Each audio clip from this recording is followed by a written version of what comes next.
नमस्कार सांग मैंने आपण प्रिय धारावाहिक तू राजा मो रानी आपने देखिए एक जबरदस्त सीन। हाँ सांग मैंने जिते राघव राज बेकर छुरी लगे मारे चेष्टा करते रानी कहे रुह मारनी ताकू किंतु राघव पछ आड़े अनेक रही किंतु रानी आग आड़े आसी छुरी को फिंगिकी राघव गोटे ब्रह्म जबड़ा देला कहले कि तोते किए अधिकार देला झील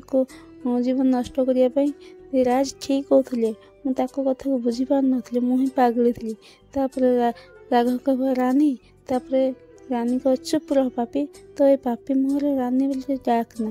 तापर से बेले कौन है राज में आसी कह कि राघव को देखी कह कमिश्नर पुलिस को फोन कर पुलिस आम घर गोटे गोटे बड़ गुंडा अच्छे आसिक आरेस्ट करूँ तापर कौन है से बेले राघवर स्त्री माधुरी आसी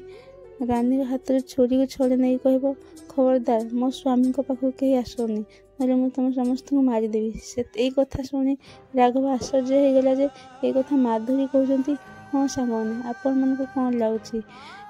राघव पुलिस अरेस्ट करना राघव पुणी मिछ बाहाना कर चलीज आपण मन को कौन लगुच आमको कमेंट माध्यम निश्चिंत जनइबे जे राघव अरेस्ट हेबना हेबनी रानी सत राजा भल पाइब।